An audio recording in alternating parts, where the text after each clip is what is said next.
আসসালামু আলাইকুম।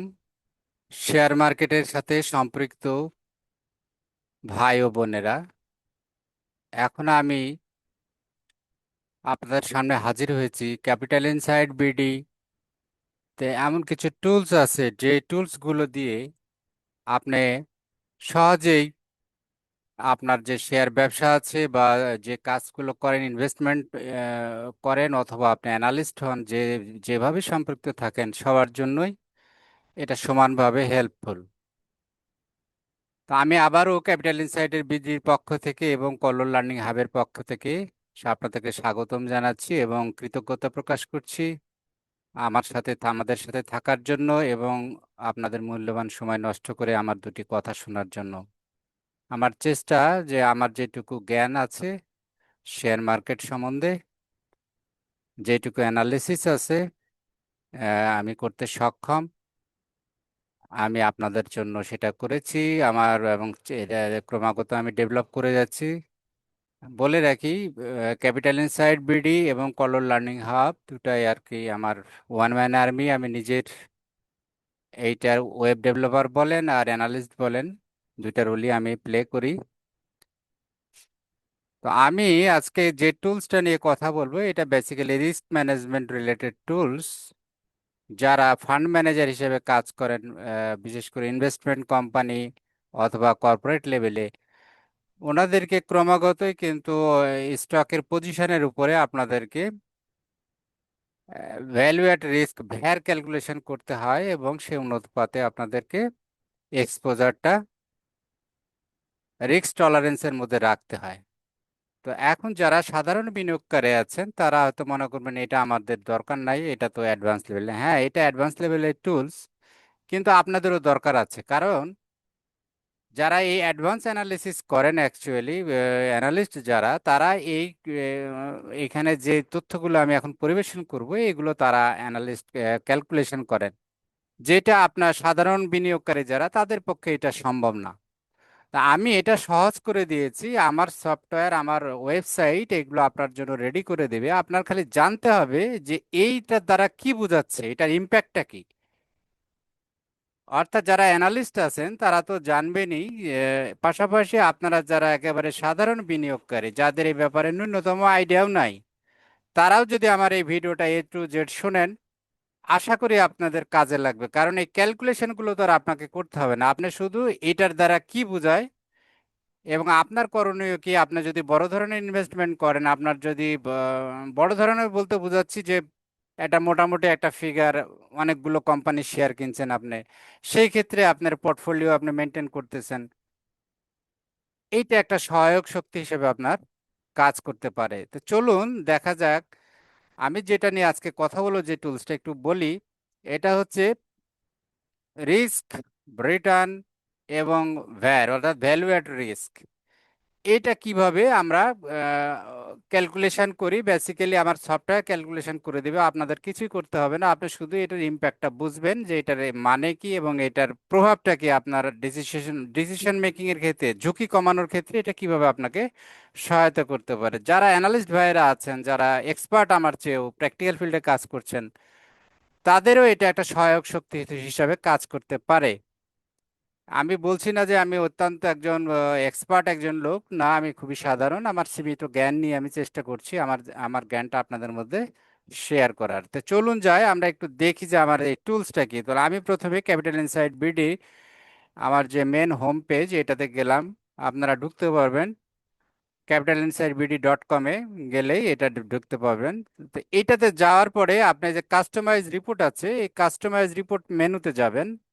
যদিও আমি এই এই টুলসের লিঙ্ক পেজটা আমি এই ভিডিওর ডেসক্রিপশন এবং কমেন্ট সেকশনে দিয়ে দেব।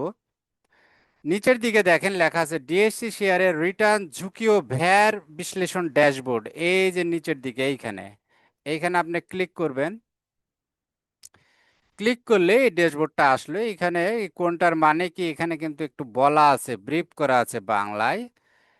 আসলে এইটা বাংলায় কনভার্ট করতে যে আমার একটু সময় লাগছে, এখানে কিছুটা ইংরেজিও রাখছে, আমি কিছু টার্ম আছে যেগুলো ইংরেজির সাথে রিলেটেড। তো এইটার আপনি নিচের দিকে আমরা যাই সরাসরি, যেখানে আমরা টেবিলটা দেখতে পাবো। এইখানে বাই ডিফল্ট এখানে 3 মাসের একটা অ্যানালিসিস এখানে কারেন্ট ডেট থেকে, অর্থাৎ লাস্ট ডেট ডেট আছে অ্যাভেলেবল আজকে, যেহেতু 2 তারিখ, আজকে ক্লোজ হয় নাই, 30/7 পর্যন্ত ডাটা আছে। তো 30/7 পর্যন্ত ডাটার এখানে আপনার অ্যানালিসিসটা এখানে শো করতেছে। আমরা একটু দেখি এখানে কি বোঝাচ্ছে। এখানে প্রথমে আছে শীর্ষ 10 সর্বোচ্চ গড় রিটার্ন, অর্থাৎ এই 3 মাস আগে যদি কেউ এই সব শেয়ারগুলো কিনে থাকেন, Sonargaon, Sharp industry, M L dyeing, Emerald oil, মেঘনা পেট, শ্যাম্পুর সুগার, এই শেয়ারগুলো, রিজেন্ট ট্যাক্স, এগুলো যদি কেউ কিনে থাকে তাহলে তার আয় 1.9% রিটার্ন দিয়েছে, অর্থাৎ আপনার এই আয় বৃদ্ধি পেয়েছে যদি এই 3 মাসের মধ্যে এগুলো আপনি কিনে রাখেন। এদের ভোলাটিলিটি, অস্থিরতা বলছে ভোলাটিলিটি, এটা কেমন জাম্প করছে, এগুলো জাম কিন্তু অনেক বেশি। সোনারগাঁ এর জাম্প 4.6%, এরপরে 3.37%। উন্নত বিশ্বে আমেরিকায়, আমেরিকার শেয়ার বাজারে তারা কিন্তু এগুলোর উপরে এই রিস্ক মিনিমাইজ করার জন্য তাদের কিন্তু আবার সেকেন্ডারি ইনস্ট্রুমেন্ট আছে, হেজিং করে তারা, অপশন আছে, পুট অপশন, কল অপশন। তো এইগুলো বা আমাদের দেশে এখন ওইভাবে অর্গানাইজ না, যেহেতু এগুলো সবগুলো আমাদের দেশে নাই। তারপরেও আমি এর পরবর্তীতে আমি এই পুট অপশন, কল অপশন, এটার উপরে যারা বিশেষ করে একাডেমিক, যারা যারা ইউনিভার্সিটি লেভেলের অনেক ফাইন্যান্সের কোর্স করেন, যারা অনেক টিচারই আছে আমার, আমি দেখেছি যে তারা ঠিক মতো এটা হয়তো তাদের বোঝানোটা ইয়ে করা নাই, ক্লিয়ার বুঝাতে পারেন না অপশন বা পুট অপশন। আমি এটার উপরে আমার প্র্যাকটিক্যাল এক্সপিরিয়েন্স আছে।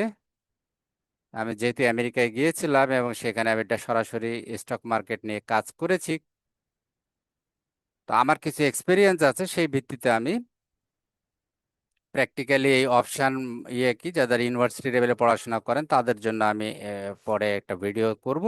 আপাতত আমি বলে রাখি যে এটা হচ্ছে স্ট্যান্ডার্ড ডেভিয়েশন, অর্থাৎ এই অস্থিরতা বলতে ভেরিয়েশন, অর্থাৎ কতটুকু তার আয়ের এই যে রিটার্ন সে দিয়েছে এবং তার প্রাইস, শেয়ারটা কেমন ওঠানামা করছে, এটা সর্বোচ্চ ওঠানামা করছে সোনারগাঁ এই 3 মাসের মধ্যে।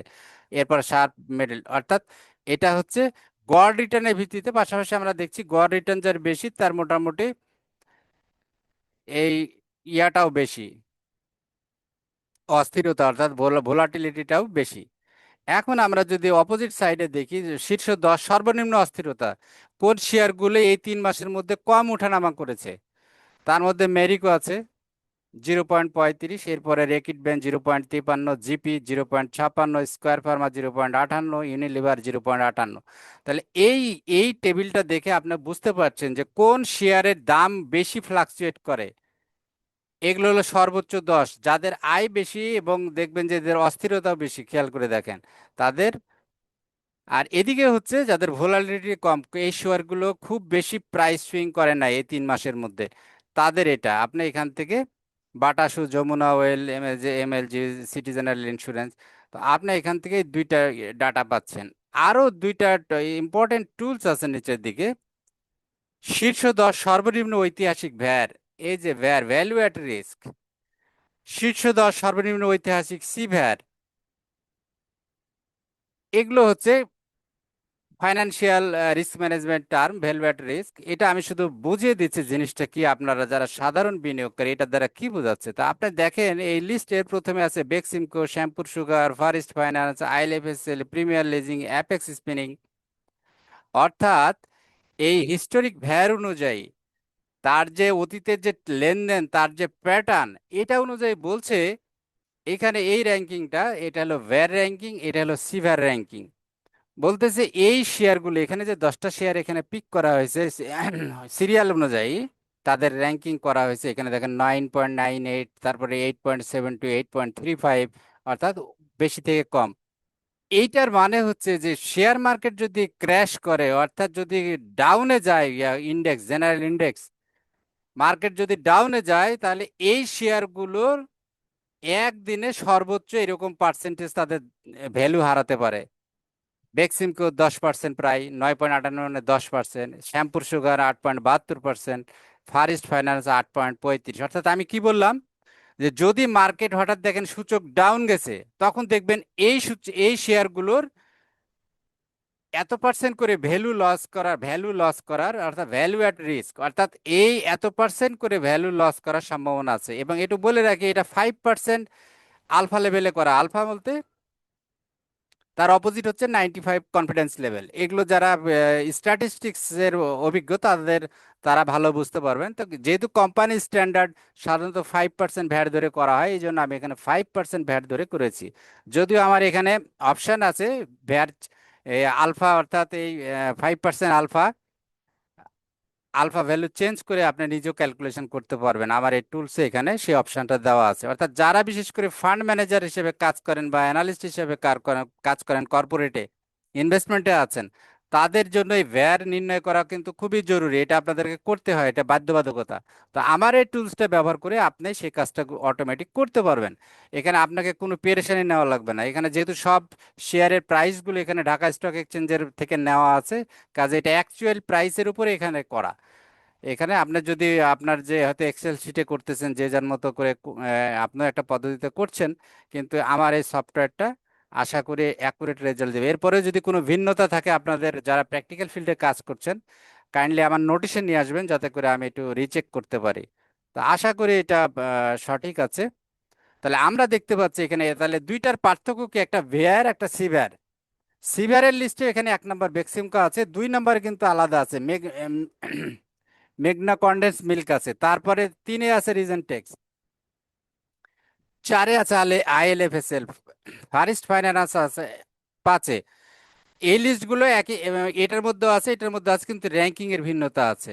তো র্যাঙ্কিং এর ভিন্নতা কি, তাহলে প্রথমে বাম পাশের ভ্যারের ক্ষেত্রে আপনার জানার বিষয় হলো যে যদি মার্কেট ক্র্যাশ খায়, যদি নর্মাল ক্র্যাশ খায়, তাহলে পরে এদের ভ্যালু সর্বোচ্চ একদিনে এত পার্সেন্ট পর্যন্ত হারানোর সম্ভাবনা আছে শেয়ারের দাম। যদি 100 টাকা হয়, তাহলে বেক্সিমকো 10 টাকা হারানোর চান্স আছে।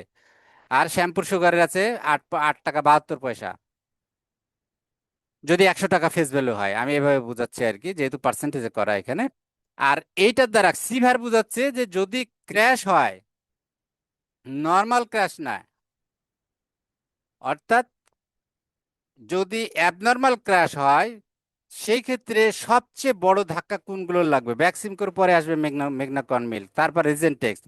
অর্থাৎ এই ফিগারগুলো তাদের অতীতের যে লেনদেনের প্যাটার্ন, এই প্যাটার্ন অ্যানালিসিস করে এ সফটওয়্যার আইডেন্টিফাই করে বলছে যে তাদের রিস্ক ফ্যাক্টরটা কোথায়। তাহলে আপনার ভ্যালু অ্যাট রিস্ক, ভ্যার এবং সিভ্যার, এটা দ্বারা বুঝি আমরা যে আপনার প্রাইস যদি ক্র্যাশ করে, যদি মার্কেট ক্র্যাশ করে, তাহলে সর্বোচ্চ কত পার্সেন্ট পর্যন্ত আপনার ভ্যালু হারাতে পারেন একদিনে। তো নর্মাল ক্র্যাশের ক্ষেত্রে এইটা ভ্যার, আর মেজর ক্র্যাশের ক্ষেত্রে সিভ্যার সর্বোচ্চ ক্ষতি হতে পারে। কিন্তু এগুলো কিন্তু সব প্রেডিক্টেড, এমন না যে এটা হবেই। কিন্তু এটা স্ট্যাটিস্টিক্স বলছে তার অতীতের তথ্য বিশ্লেষণ করে, এবং বাস্তবেও দেখা গেছে যে এটা নর্মালি এগুলোর কাছাকাছি হয়। এই জন্য উন্নত বিশ্বে, বিশেষ করে আমেরিকায়, তারা কিন্তু এই টুলস গুলো ব্যবহার করে বিভিন্ন প্রোডাক্ট তারা সৃষ্টি করেছে।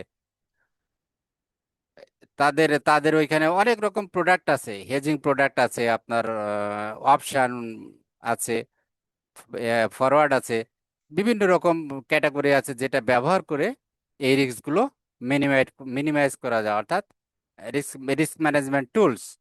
তো এইখানে নিচের দিকে একটু আসি আমরা। এখানে কিন্তু এখানে ব্যাখ্যা দেওয়া আছে যে সামগ্রিক বাজার স্বাস্থ্য, এই যে 3 মাসের ডাটার ভিত্তিতে বলতেছে যে বাংলাদেশি স্টক মার্কেটে 395 স্টক কভার করে 84.6% স্টক, অর্থাৎ 394টি 395টির মধ্যে ইতিবাচক গড় রিটার্ন দেখেছে, যা সাধারণত ঊর্ধ্বমুখী বাজার মনোভাব নির্দেশ করে। অর্থাৎ এই 3 মাসের মধ্যে আপনারা যদি খেয়াল করে দেখেন যে সূচক একটু বেড়েছে, সেটাই এখানে সিস্টেমও অটোমেটিক সে ডিটেক্ট করে। এটা কিন্তু automatic generated on the basis of the record data. সে এটা আইডেন্টিফাই করছে যে সাধারণত ঊর্ধ্বমুখী দেখা গেছে। রিটার্ন বিশ্লেষণ বলছে সব রিটার্নের স্টকের গড় রিটার্ন 0.30%। এই ইতিবাচক গড় সামগ্রিক বাজার প্রবৃদ্ধির সম্ভাবনা নির্দেশ করে। সেরা পারফর্মার 1.95% রিটার্ন দিয়েছে, এবং সবচেয়ে খারাপ পারফর্মার 2.45% মাইনাস রিটার্ন দিয়েছে। অস্থিরতা মূল্যায়ন, গড় বাজারের অস্থিরতা 2.38%, যেখানে পৃথক স্টকের অস্থিরতা 0 থেকে 6.0%, 0.7%, অর্থাৎ অ্যাভারেজ মার্কেটের অস্থিরতা ভলাটিলিটি 2.38, কিন্তু কোনো কোনো স্টকের সর্বোচ্চ 0 থেকে 0.6.07 পর্যন্ত আছে। বলছে গড়ে স্টকগুলোর ভ্যালু অ্যাট রিস্ক 2.84%, এবং শর্ত সাপেক্ষে VaR, C VaR, conditional VaR যেটাকে আমরা বলি, -3.89%। এর অর্থ হলো বিনিয়োগকারীদের স্বাভাবিক অবস্থায় সর্বোচ্চ ক্ষতি 2.84% আশা করা উচিত, যেখানে সবচেয়ে খারাপ পরিস্থিতিতে গড় ক্ষতি 3.89% হতে পারে। যেটা বললাম, সি ভ্যার হচ্ছে সর্ব একেবারে খারাপ পরিস্থিতি, আর হচ্ছে ভ্যার হচ্ছে নর্মাল খারাপ পরিস্থিতি, নর্মাল মার্কেট ক্র্যাশ। তাহলে বাজারটি এখানে বিনিয়োগের কৌশল সুপারিশ, বাজারটি ইতিবাচক রিটার্ন এবং পরিচালনাযোগ্য অস্থিরতার সাথে অনুকূল অবস্থা দেখাচ্ছে। ভারসাম্যপূর্ণ পোর্টফোলিও বরাদ্দ বিবেচনা করুন, আপনার ঝুঁকি সহনশীলতা এবং বিনিয়োগের সময়সীমা বিবেচনা করে সিদ্ধান্ত নিন। আচ্ছা, এইখানে দেখেন, এইখানে নিচে ভ্যাট টেবিল দেওয়া আছে পুরা সব সব স্টকের। এখানে এই যে আলফা, আলফা ভ্যালু 5%-এ, তার অ্যাভারেজ রিটার্ন কত, তার স্ট্যান্ডার্ড ডেভিয়েশন কত, অর্থাৎ যেটাকে আমরা ভোলাটিলিটি বলছি, এর skewness, kurtosis, VaR, C VaR. এখানে আরো ভ্যারের মেজার আছে, দরকার নাই, এই দুইটা দেখলে হবে, ভ্যার আর সি ভ্যার। এটা হচ্ছে এই দুইটা দেখলে হবে আপনাদের, ভ্যার আর সি ভ্যার। তো এটা কোন কোম্পানির কত আপনি দেখে বুঝতে পারবেন যে কার রিস্কের মাত্রাটা বেশি, এই জাতীয় শেয়ার কোনটার, কোন শেয়ার রাখলে আপনার ঝুঁকি সবচেয়ে বেশি, অর্থাৎ মার্কেট যদি ক্রাশ খায়। যেমন এখানে আমরা নেট, এটার হলো 1.91 মাইনাস, আর এটার হলো 2.82, তার মানে কি এর রিস্ক বেশি। 3.31, এর রিস্ক আরো বেশি। আবার 2.28 এবি ব্যাংক, এর রিস্ক একটু কম, মানে ওইগুলোর তুলনায়। এইভাবে আপনার এখানে দেখে আপনি বুঝতে পারবেন। আপনি যদি কোনো পার্টিকুলার কোনো ইয়ার সম্বন্ধে জানতে চান, এখানে আপনি তার, এখানে খালি আপনি কোডটা সিলেক্ট করবেন। আপনি যদি পার্টিকুলার কোনো দিলাম, এএফসি অ্যাগ্রো দিলাম, এখানে সিলেক্ট করলে তার ডাটাটা আপনি এখানে দেখতে পাবেন, আপনাকে কিছুই করতে হবে না। আপনি খুঁজে বের করা লাগবে না এই পুরা লিস্টে সে কোথায় আছে। আপনি জাস্ট এখানে এই ট্রেডিং কোডের কাছে আপনি যেই সিলেক্ট করবেন, সাথে সাথে আমানতফিট দিলাম, সাথে সাথে আমানতফিট দিলাম, তারটা চলে আসলো। অর্থাৎ তার কি পরিস্থিতি, তার মিন রিটার্ন, অ্যাভারেজ রিটার্ন, অর্থাৎ অ্যাভারেজ আয় কেমন দিয়েছে 3 মাসে, তার ভ্যার কত, তার সিভ্যার কত, এটা আপনি ইজিলি এখান থেকে দেখতে পাবেন। এখন যদি আপনি ক্যালকুলেশন করতে চান, যারা প্র্যাকটিক্যাল ফিল্ডে আপনারা ইয়েতে আছেন, রিস্ক ম্যানেজমেন্টের ডিভিশনে বা অ্যাসেট ম্যানেজমেন্টের ফাংশনে অ্যানালিস্ট হিসেবে আছেন, যারা এই কাজগুলো করেন, তাদের জন্য এই টুলসটা হলো, আপনি যদি এখানে, এটাগুলো কিন্তু সব 5%, এই যে এখানে নিচে দেখেন আলফা 5%। আপনি যদি আলফা লেভেল চেঞ্জ করে, এখানে 1 থেকে 5 পর্যন্ত সিরিয়াল আছে, তারপরে 10, কারণ নর্মালি আমি সবগুলো দিই না এখানে, কারণ নর্মালি 1 থেকে 5-এর মধ্যেই সবাই এটা মেনটেন করে। তো 1 থেকে 5 এইটার স্ট্যান্ডার্ড হলে নর্মালি 5%ই সবাই করে, এই জন্য আমি 5টা ডিফল্ট দিয়েছি। আপনারা যদি কেউ এখানে চেঞ্জ করে 1% দিয়ে, যদি আপনি এই যে ভ্যার ক্যালকুলেট দিলে, সে ভ্যার ক্যালকুলেট করে আপনাকে ওই ওই কোম্পানি, শুধু নিচের টেবিলটা কিন্তু চেঞ্জ হবে না, শুধু ওইটার এখানে গণনা হচ্ছে। দয়া করে অপেক্ষা করুন, এখানে আমি দিলে, ক্লিক করলে সে এটা এখানে রেজাল্টটা শো করবে।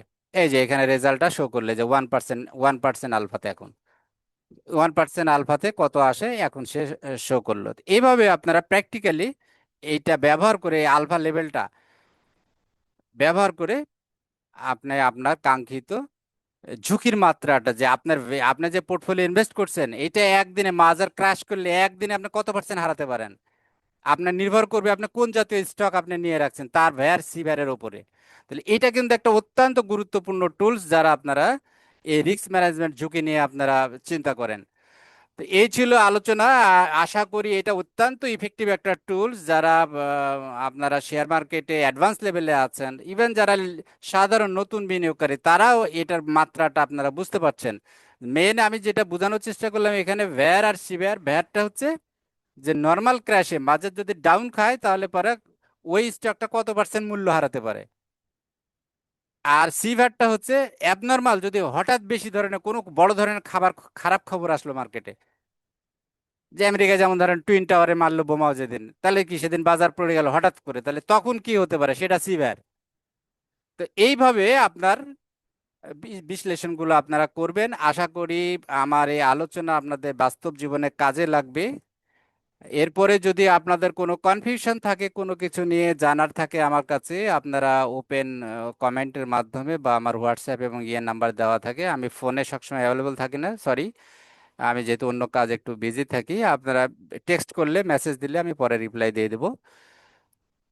তো এই ছিল আলোচনা। আশা করি আপনারা আমার এই ক্যাপিটাল ইনসাইট বিডির প্রত্যেকটা টুলস, আপনারা প্রত্যেকটা মেনুগুলো অনেক সুন্দরভাবে সাজানো আছে। আপনারা সেগুলো দেখে তথ্য নির্ভর বিনিয়োগ করুন, নিরাপদ থাকুন এবং অল্প আয় করুন, কিন্তু ঝুঁকিমুক্ত। ঝুঁকি বলতে কম ঝুঁকিতে, রিটার্ন ম্যাক্সিমাইজ, রিস্ক মিনিমাইজ। অর্থাৎ আমাদের উদ্দেশ্য ফাইন্যান্সের যে আমি রিটার্ন, আমার আয়টা ম্যাক্সিমাইজ করব, আবার আরেকটা উদ্দেশ্য হলো রিস্কটা মিনিমাইজ করব। তাহলে আমার এই টুলসটা আপনাকে সাহায্য করবে রিস্কটা মিনিমাইজ করার। Thank you very much. আবার কথা হবে অন্য টুলস নিয়ে বা অন্য অ্যানালিসিস নিয়ে। ততক্ষণ ভালো থাকুন, নিরাপদে থাকুন। আল্লাহ হাফেজ। আবারও বলি, যারা আমার চ্যানেলটা সাবস্ক্রাইব করেন নাই, বাই দিস টাইম আপনারা করে নেবেন। এইটুকু অনুরোধ আপনাদের উপরে রইল। Thank you very much.